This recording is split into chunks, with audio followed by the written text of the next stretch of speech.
लीजिए सुनिए प्रेमचंद की लिखी कहानी जेल। वाचन समीर गोस्वामी का है। मृदुला मजिस्ट्रेट के इजलास में जनाने जेल में वापस आई तो उसका मुख प्रसन्न था। बरी हो जाने की गुलाबी आशा उसके कपोलों पर चमक रही थी। उसे देखते ही राजनीतिक कैदियों के एक गिरोह ने घेर लिया और पूछने लगी, कितने दिन की हुई? मृदुला ने विजय गर्व से कहा, मैंने तो साफ साफ कह दिया, मैंने धरना नहीं दिया। यूं आप जबरदस्त हैं, जो फैसला चाहे करे। न मैंने किसी को रोका, न पकड़ा, न धक्का दिया, न किसी से आरजू मिन्नत ही की। कोई ग्राहक मेरे सामने आया ही नहीं। हाँ, मैं दुकान पर खड़ी जरूर थी। वहां कई वॉलंटियर गिरफ्तार हो गए थे, जनता जमा हो गई थी, मैं भी खड़ी हो गई। बस थानेदार ने आकर मुझे पकड़ लिया। क्षमा देवी कुछ कानून जानती थी, बोली, मजिस्ट्रेट पुलिस के बयान पर फैसला करेगा। मैं ऐसे कितने ही मुकदमे देख चुकी। मृदुला ने प्रतिवाद किया, पुलिस वालों को मैंने ऐसा रगड़ा कि वो भी याद करेंगे। मैं मुकदमे की कार्रवाई में भाग न लेना चाहती थी, लेकिन जब मैंने उनके गवाहों को सरासर झूठ बोलते देखा तो मुझसे जब्त न हो सका। मैंने उनसे जिरह करनी शुरू की। मैंने भी इतने दिनों घास नहीं खोदी है, थोड़ा सा कानून जानती हूं। पुलिस ने समझा होगा ये कुछ बोलेगी तो है नहीं, हम जो बयान चाहेंगे देंगे। जब मैंने जिरह शुरू की तो सब बगलें झांकने लगे। मैंने तीनों गवाहों को झूठा साबित कर दिया। उस समय जाने कैसे मुझे चोट सूझती गई। मजिस्ट्रेट ने थानेदार को 2-3 बार फटकार भी बताई। वो मेरे प्रश्नों का उल जुडूल जवाब देता था तो मजिस्ट्रेट बोल उठता था, वो जो कुछ पूछती है उसका जवाब दो, फजूल की बातें क्यों करते हो। तब मियाँ जी का मुंह जरा सा निकल आता था। मैंने सबों का मुंह बंद कर दिया। अभी साहब ने फैसला तो नहीं सुनाया, लेकिन मुझे विश्वास है बरी हो जाऊंगी। मैं जेल से नहीं डरती, लेकिन बेवकूफ भी नहीं बनना चाहती। वहां हमारे मंत्री जी भी थे और बहुत सी बहनें थी। सब यही कहती थी, तुम छूट जाओगी। महिलाएं उसे द्वेष भरी आंखों से देखती हुई चली गई। उनमें किसी की मियाद साल भर की थी, किसी की 6 मास की। उन्होंने अदालत के सामने जबान ही न खोली थी। उनकी नीत में ये अधर्म से कम न था। मृदुला पुलिस से जिरह करके उनकी नजरों में गिर गई थी। सजा हो जाने पर उसका व्यवहार क्षम्य हो सकता था, लेकिन बरी हो जाने में तो उसका कुछ प्रायश्चित ही न था। दूर जाकर एक देवी ने कहा, इस तरह तो हम लोग भी छूट जाते। हमें तो ये दिखाना है नौकरशाही से हमें न्याय की कोई आशा ही नहीं। दूसरी महिला बोली, ये तो क्षमा मांग लेने के बराबर है। गई तो थी धरना देने, नहीं दुकान पर जाने का काम ही क्या था। वॉलंटियर गिरफ्तार हुए थे आपकी बला से, आप वहां क्यों गई? मगर अब कहती है मैं धरना देने गई ही नहीं। ये क्षमा मांगना हुआ साफ। तीसरी देवी मुंह बनाकर बोली, जेल में रहने के लिए बड़ा कलेजा चाहिए। उस वक्त तो वाहवाह लूटने के लिए आ गई, अब रोना आ रहा है। ऐसी स्त्रियों को तो राष्ट्रीय कामों के नगीच ही ना आना चाहिए। आंदोलनों को बदनाम करने से क्या फायदा। केवल क्षमा देवी अब तक मृदुला के पास चिंता में डूबी खड़ी थी। उन्होंने एक उद्दंड व्याख्यान देने के अपराध में साल भर की सजा पाई थी। दूसरे जिले से 1 महीना हुआ यहां आई थी। अभी मियाद पूरी होने में 8 महीने बाकी थे। यहां की 15 कैदिनों में किसी से उनका दिल न मिलता था। जरा जरा सी बातों के लिए उनका आपस में झगड़ना, बनाव सिंगार की चीजों के लिए लेडी वार्डरों की खुशामदें करना, घर वालों से मिलने के लिए व्यग्रता दिखलाना उसे पसंद न था। वही कुत्सा और कनफुसियां जेल के भीतर भी थी। वो आत्माभिमान जो उसके विचार में एक पॉलिटिकल कैदी में होना चाहिए, किसी में भी न था। क्षमा उन सबों से दूर रहती थी। उसके जाति प्रेम का वारा पार न था। इस रंग में पगी हुई थी, पर अन्य देवियां उसे घमंडिन समझती थी और उपेक्षा का जवाब उपेक्षा से देती थी। मृदुला को हिरासत में आए 8 दिन हुए थे। इतने ही दिनों में क्षमा को उससे विशेष स्नेह हो गया था। मृदुला में वो संकीर्णता और ईर्ष्या न थी, न निंदा करने की आदत, न श्रृंगार की धुन, न भद्दी दिल लगी का शौक। उसके हृदय में करुणा थी, सेवा का भाव था, देश का अनुराग था। क्षमा ने सोचा था, इसके साथ 6 महीने आनंद से कट जाएंगे, लेकिन दुर्भाग्य यहां भी उसके पीछे पड़ा हुआ था। कल मृदुला यहां से चली जाएगी, वो फिर अकेली हो जाएगी। यहां ऐसा कौन है जिसके साथ घड़ी भर बैठकर अपना दुख दर्द सुनाएगी, देश चर्चा करेगी। यहां तो सभी के मिजाज आसमान पर है। मृदुला ने पूछा, तुम्हें तो अभी 8 महीने बाकी हैं बहन। शमा ने हसरत के साथ कहा, किसी न किसी तरह कट ही जाएंगे बहन, पर तुम्हारी याद बराबर सताती रहेगी। इसी एक सप्ताह के अंदर तुमने मुझ पर न जाने क्या जादू कर दिया। जब से तुम आई हो मुझे जेल जेल न मालूम होता था। कभी कभी मिलती रहना। मृदुला ने देखा शमा की आंखें डबडबाई हुई थी। ढांढस देती हुई बोली, जरूर मिलूंगी दीदी, मुझसे तो खुद न रहा जाएगा। भान को भी लाऊंगी, कहूंगी चल तेरी मौसी आई है, तुझे बुला रही है। दौड़ा हुआ आएगा। अब तुमसे आज कहती हूं बहन, मुझे यहां किसी की याद थी तो भान की। बेचारा रोया करता होगा, मुझे देखकर रूठ जाएगा। तुम कहां चली गई, मुझे छोड़कर क्यों चली गई? जाओ, मैं तुमसे नहीं बोलता, तुम मेरे घर से निकल जाओ। बड़ा शैतान है बहन, क्षण भर निचला नहीं बैठता। सवेरे उठते ही गाता है, झन्ना उतर लय अमाला, छोलाज का मंदिल देल में है। जब एक झंडी कंधे पर रख कहता है, ताली छला पीनी हलाम है, तो देखते ही बनता है। बाप को तो कहता है तुम गुलाम हो।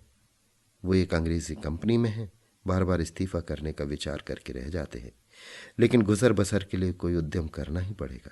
कैसे छोड़े? वो तो छोड़ बैठे होते। तुमसे सच कहती हूँ, गुलामी से उन्हें घृणा है, लेकिन मैं ही समझाती रहती हूँ। बेचारे कैसे दफ्तर जाते होंगे, कैसे भान को संभालते होंगे। सास जी के पास तो रहता ही नहीं। वही बेचारी बूढ़ी उसके साथ कहाँ कहाँ तक दौड़े। चाहती हैं कि मेरी गोद में दबक कर बैठा रहे, और भान को गोद से चिढ़ है। अम्मा मुझ पर बहुत बिगड़ेंगी, बस यही डर लग रहा है। मुझे देखने एक बार भी नहीं आई। कल अदालत में बाबूजी मुझसे कहते थे, तुमसे बहुत खफा हैं। 3 दिन तक तो दाना पानी छोड़े रहीं। इस छोकरी ने कुल मर्जाद डुबा दी, खानदान में दाग लगा दिया। कल मुही कुलच्छनी ना जाने क्या क्या बकती रहीं। मैं उनकी बातों का बुरा नहीं मानती, जमाने की बात है। उनसे कोई चाहे कि आकर हम लोगों से मिल जाए तो ये उसका अन्याय है। चलकर मनाना पड़ेगा। बड़ी मिन्नतों से मानेंगी। कल ही कथा होगी, देख लेना। ब्राह्मण खाएंगे, बिरादरी जमा होगी। जेल का प्रायश्चित तो करना ही पड़ेगा। तुम हमारे घर 2-4 दिन रहकर तब जाना बहन, मैं आकर तुम्हें ले जाऊंगी। शमा आनंद के इन प्रसंगों से वंचित है। वो विधवा है, अकेली है। जलियांवाला बाग में उसका सर्वस्व लुट चुका है। पति और पुत्र दोनों ही की आहुति जा चुकी है। अब कोई ऐसा नहीं जिसे वो अपना कह सके। अभी उसका हृदय इतना विशाल नहीं हुआ है कि प्राणी मात्र को अपना समझ सके। इन 10 वर्षों से उसका व्यथित हृदय जाति सेवा में धैर्य और शांति खोज रहा है। जिन कारणों ने उसके बसे हुए घर को उजाड़ दिया, उसकी गोद सूनी कर दी, उन कारणों का अंत करने, उनको मिटाने में वो जी जान से लगी हुई थी। बड़े से बड़ी बलिदान तो वो पहले ही कर चुकी थी। अब अपने हृदय के सिवा उसके पास होम करने को और क्या रह गया था? औरों के लिए जाति सेवा सभ्यता का एक संस्कार हो या यशोपार्जन का एक साधन, क्षमा के लिए तो ये तपस्या थी, और वो नारित्व की सारी शक्ति और श्रद्धा के साथ उसकी साधना में लगी हुई थी। लेकिन आकाश में उड़ने वाले पक्षी को भी तो अपने बसेरे की याद आती ही है। क्षमा के लिए वो आश्रय कहाँ था? यही वो अवसर थे जब क्षमा भी आत्मसंवेदना के लिए आकुल हो जाती थी। यह मृदुला को पाकर वो अपने को धन्य मान रही थी, पर यह छां भी इतनी जल्दी हट गई। क्षमा ने व्यथित कंठ से कहा, यहां से जाकर भूल जाओगी मृदुला। तुम्हारे लिए तो ये रेलगाड़ी का परिचय है, और मेरे लिए तुम्हारे वादे उसी परिचय के वादे हैं। कभी भेंट हो जाएगी तो या तो पहचानोगी ही नहीं, या जरा मुस्कुराकर नमस्ते करती अपनी राह चली जाओगी। यही दुनिया का दस्तूर है। अपने रोने से छुट्टी ही नहीं मिलती, दूसरों के लिए कोई क्यों कर रोए? तुम्हारे लिए तो मैं कुछ नहीं थी, मेरे लिए तुम बहुत अच्छी थी, मगर अपने प्रियजनों में बैठकर कभी कभी इस अभागिनी को जरूर याद कर लिया करना। भिखारी के लिए चुटकी भर आटा ही बहुत है। दूसरे दिन मजिस्ट्रेट ने फैसला सुना दिया। मृदुला बरी हो गई। संध्या समय वो सब बहनों से गले मिलकर रोकर रुलाकर चली गई, मानो मैके से विदा हुई हो। 3 महीने बीत गए, पर मृदुला एक बार भी ना आई। और कैदियों से मिलने वाले आते रहते थे। किसी किसी के घर से खाने पीने की चीजें और सौगातें आ जाती थी, लेकिन क्षमा का पूछने वाला कौन बैठा था। हर महीने के अंतिम रविवार को प्रातःकाल से ही मृदुला की बाट जो होने लगती। जब मुलाकात का समय निकल जाता तो जरा देर रोकर मन को समझा लेती। जमाने का यही दस्तूर है। एक दिन शाम को क्षमा संध्या करके उठी थी कि देखा मृदुला सामने चली आ रही है। ना वो रूप रंग है, ना वो कांति। दौड़कर उसके गले से लिपट गई और रोती हुई बोली, ये तेरी क्या दशा है मृदुला? सूरत ही बदल गई। क्या बीमार है क्या? मृदुला की आंखों से आंसुओं की झड़ी लगी हुई थी। बोली, बीमार तो नहीं हूं बहन, विपत्ति से बिंधी हुई हूं। तो मुझे खूब कोस रही होगी। उन सारी निठुराइयों का प्रायश्चित करने आई हूं और सब चिंताओं से मुक्त होकर आई हूं। क्षमा कांप उठी। अंतस्थल की गहराइयों से एक लहर सी उठती हुई जान पड़ी, जिसमें उनका अपना अतीत जीवन टूटी हुई नौकाओं की भांति उतराता हुआ दिखाई दिया। रुंधे हुए कंठ से बोली, कुशल तो है बहन? इतनी जल्दी तुम यहां फिर क्यों आ गई? अभी तो 3 महीने भी नहीं हुए। मृदुला मुस्कुराई, पर उसकी मुस्कुराहट में रुदन छिपा हुआ था। फिर बोली, सब कुछ कुशल है बहन, सदा के लिए कुशल है। कोई चिंता ही नहीं रही। अब यहां जीवन पर्यंत रहने को तैयार हूं। तुम्हारी स्नेह और कृपा का मूल्य अब समझ रही हूं। उसने एक ठंडी सांस ली और सजल नेत्रों से बोली, तुम्हें बाहर की खबरें क्या मिली होंगी? परसों शहर में गोलियां चली। देहातों में आजकल संगीनों की नोक पर लगान वसूल किया जा रहा है। किसानों के पास रुपए है नहीं, दें तो कहां से दें? अनाज का भाव दिन दिन गिरता जाता है। 1.25 रुपए में मन भर गेहूं आता है। मेरी उम्र ही अभी क्या है? अम्मा जी भी कहती है कि अनाज इतना सस्ता कभी नहीं था। खेत की उपज से बीजों तक के दाम नहीं आते। मेहनत और सिंचाई इसके ऊपर। गरीब किसान लगान कहां से दे? उस पर सरकार का हुक्म है कि लगान कड़ाई के साथ वसूल किया जाए। किसान इस पर भी राजी है कि हमारी जमा जथा नीलाम कर लो, घर कुर्क कर लो, अपनी जमीन ले लो। मगर यहां तो अधिकारियों को अपनी कारगुजारी दिखाने की फिक्र पड़ी हुई है। वो चाहे प्रजा को चक्की में पीस ही क्यों न डाले, सरकार उन्हें मना न करेगी। मैंने सुना है कि वो उल्टे और सह देती है। सरकार को तो अपने कर से मतलब है। प्रजा मरे या जिए, उससे कोई प्रयोजन नहीं। अक्सर जमींदारों ने तो लगान वसूल करने से इनकार कर दिया है। अब पुलिस उनकी मदद पर भेजी गई है। भैरवगंज का सारा इलाका लूटा जा रहा है। मरता क्या न करता किसान भी घर बार छोड़ छोड़कर भागे जा रहे हैं। एक किसान के घर में घुसकर कई कांस्टेबलों ने उसे पीटना शुरू किया। बेचारा बैठा मार खाता रहा। उसकी स्त्री से न रहा गया। शामत की मारी कांस्टेबलों को कुवचन कहने लगी। बस एक सिपाही ने उसे नंगा कर दिया। क्या कहूं बहन, कहते शर्म आती है। हमारे ही भाई इतनी निर्दयता करे, इससे ज्यादा दुख और लज्जा की और क्या बात होगी। किसान से जब्त ना हुआ, कभी पेट भर गरीबों को खाने को तो मिलता नहीं। इस पर इतना कठोर परिश्रम, न देह में बल है न दिल में हिम्मत। पर मनुष्य का हृदय ही तो ठहरा। बेचारा बेदम पड़ा हुआ था। स्त्री का चिल्लाना सुनकर उठ बैठा और उस दुष्ट सिपाही को धक्का देकर जमीन पर गिरा दिया। फिर दोनों में कुश्तम कुश्ती होने लगी। एक किसान किसी पुलिस के आदमी के साथ इतनी बेअदबी करे, इसे भला वो कहीं बर्दाश्त कर सकती है? सब कांस्टेबलों ने गरीब को इतना मारा कि वो मर गया। क्षमा ने कहा, गांव के और लोग तमाशा देखते रहे होंगे।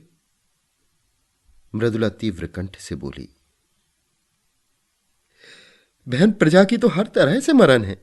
अगर 10-20 आदमी जमा हो जाते तो पुलिस कहती हमसे लड़ने आए हैं, डंडे चलाने शुरू करती। और अगर कोई आदमी क्रोध में आकर एक आध कंकड़ फेंक देता तो गोलियां चला देती। 10-20 आदमी भुन जाते, इसलिए लोग जमा नहीं होते। लेकिन जब वो किसान मर गया तो गांव वालों को तैश आ गया, लाठियां ले लेकर दौड़ पड़े और कांस्टेबलों को घेर लिया। संभव 2-4 आदमियों ने लाठियां चलाई भी हों। कांस्टेबलों ने गोलियां चलानी शुरू की। 2-3 सिपाहियों को हल्की चोटें आई। उसके बदले में 12 आदमियों की जानें ले ली गई और कितनों ही के अंग भंग कर दिए गए।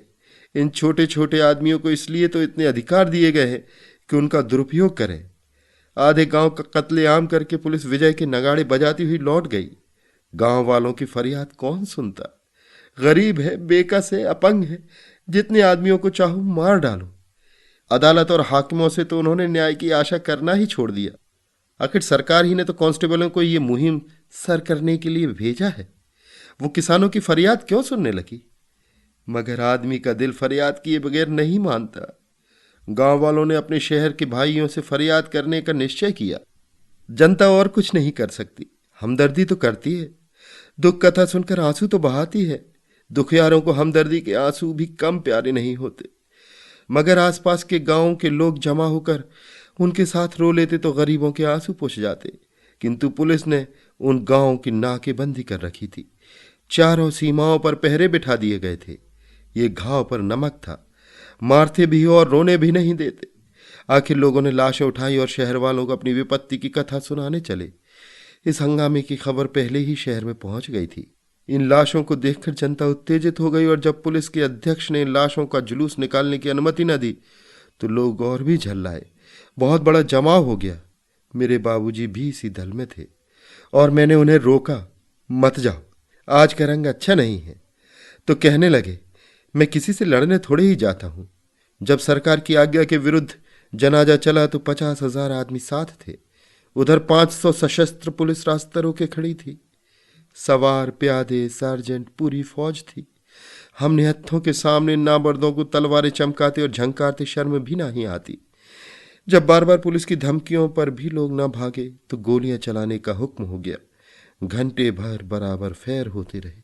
पूरे घंटे भर तक कितने मरे, कितने घायल हुए, कौन जानता है। मेरा मकान सड़क पर है।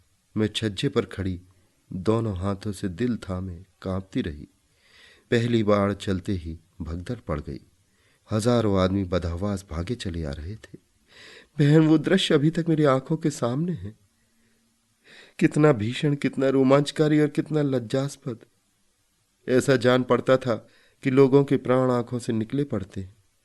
मगर इन भागने वालों के पीछे वीर व्रतधारियों का दल था जो पर्वत की भांति अटल खड़ा छातियों पर गोलियां खा रहा था और पीछे हटने का नाम न लेता था। बंदूक की आवाजें साफ सुनाई देती थी और हर एक धाएं धाएं के बाद हजारों गलों से जय की गहरी गगन भेदी ध्वनि निकलती थी। उस ध्वनि में कितनी उत्तेजना थी, कितना आकर्षण, कितना उन्माद। बस यही जी चाहता था कि जाकर गोलियों के सामने खड़ी हो जाऊं और हंसते हंसते मर जाऊं। उस समय ऐसा भान होता था कि मर जाना कोई खेल है। अम्मा जी कमरे में भान को लिए मुझे बार बार भीतर बुला रही थी। जब मैं न गई तो वो भान को लिए हुए छज्जे पर आ गई।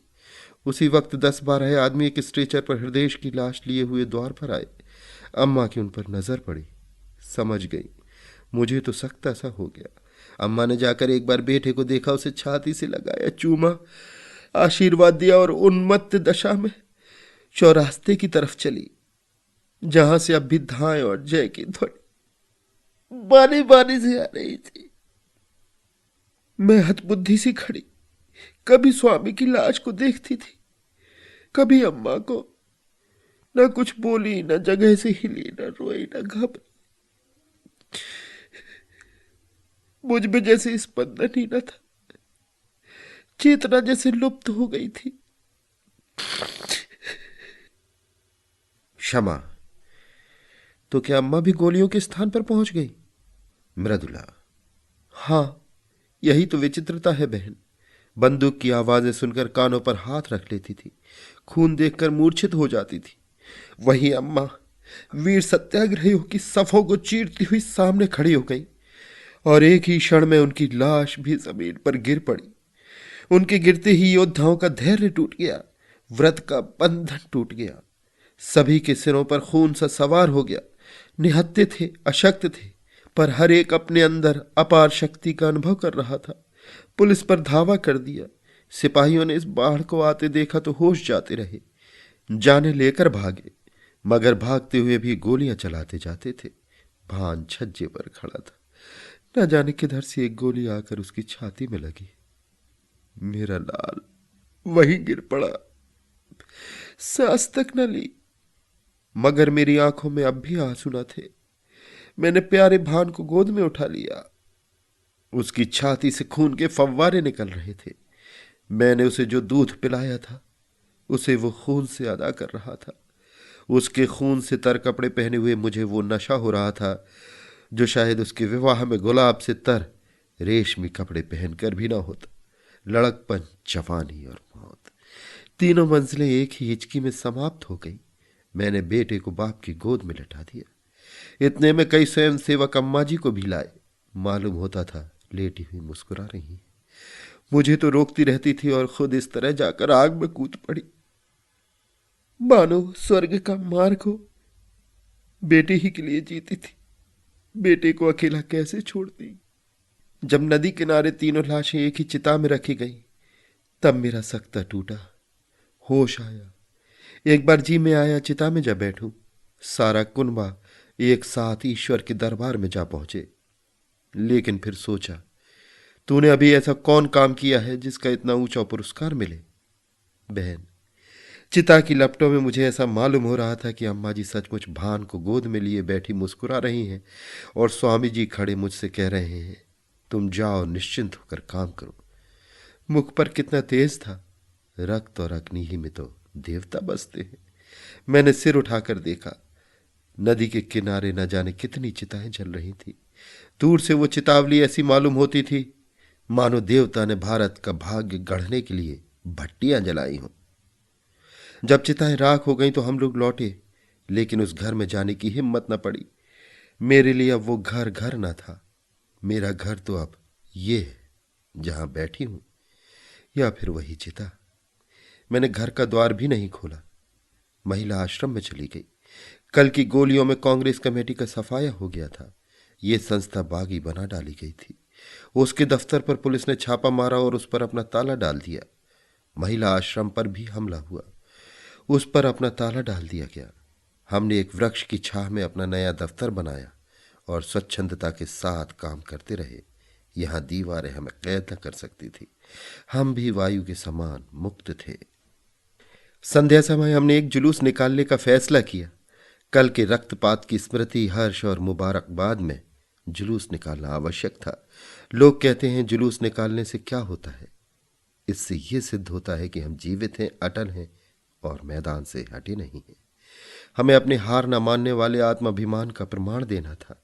हमें यह दिखाना था कि हम गोलियों और अत्याचार से भयभीत होकर अपने लक्ष्य से हटने वाले नहीं, और हम उस व्यवस्था का अंत करके रहेंगे जिसका आधार स्वार्थपरता और खून पर है।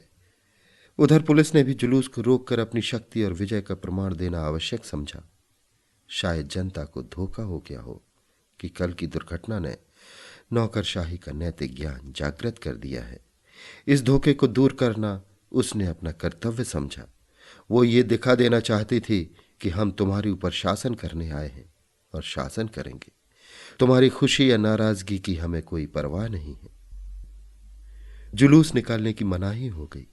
जनता को चेतावनी दे दी गई कि खबरदार जुलूस में ना आना, नहीं दुर्गति होगी। इसका जनता ने वो जवाब दिया जिसने अधिकारियों की आंखें खोल दी होंगी।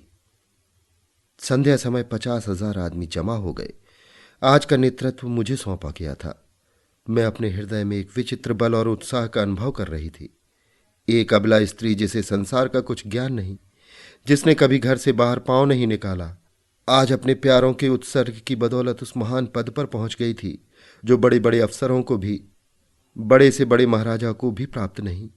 मैं इस समय जनता के हृदय पर राज कर रही थी। पुलिस अधिकारियों की इसलिए गुलामी करती है कि उसे वेतन मिलता है। पेट की गुलामी उससे सब कुछ करवा लेती है।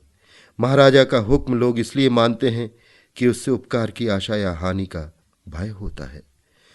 ये अपार जनसमूह क्या मुझसे किसी फायदे की आशा रखता था? उसे मुझसे किसी हानि का भय था? कदापि नहीं। फिर भी वो कड़े से कड़े हुक्म मानने के लिए तैयार था, इसलिए कि जनता मेरे बलिदानों का आदर करती थी, इसलिए कि उनके दिलों में स्वाधीनता की जो तड़प थी, गुलामी की जंजीरों को तोड़ देने की जो बेचैनी थी, मैं उस तड़प और बेचैनी की सजीव मूर्ति समझी जा रही थी। निश्चित समय पर जुलूस ने प्रस्थान किया। उसी वक्त पुलिस ने मेरी गिरफ्तारी का वारंट दिखाया। वारंट देखते ही तुम्हारी याद आई। पहले तुम्हें मेरी जरूरत थी, अब मुझे तुम्हारी जरूरत है। उस वक्त तुम मेरी हमदर्दी की भूखी थी, अब मैं सहानुभूति की भिक्षा मांग रही हूं। मगर मुझ में अब लेश मात्र भी दुर्बलता नहीं है। मैं चिंताओं से मुक्त हूं। मजिस्ट्रेट जो कठोर से कठोर दंड प्रदान करे, उसका स्वागत करूंगी। अब मैं पुलिस के किसी आक्षेप या असत्य आरोपण का प्रतिवाद न करूंगी, क्योंकि मैं जानती हूं मैं जेल के बाहर रहकर जो कुछ कर सकती हूं, जेल के अंदर रहकर उससे कहीं ज्यादा कर सकती हूं। जेल के बाहर भूलों की संभावना है, बहकने का भय है, समझौते का प्रलोभन है, स्पर्धा की चिंता है। जेल सम्मान और भक्ति की एक रेखा है, जिसके भीतर शैतान कदम नहीं रख सकता। मैदान में जलता हुआ अलाव वायु में अपनी उष्णता को खो देता है, लेकिन इंजन में बंद होकर वही आग संचालक शक्ति का अखंड भंडार बन जाती है।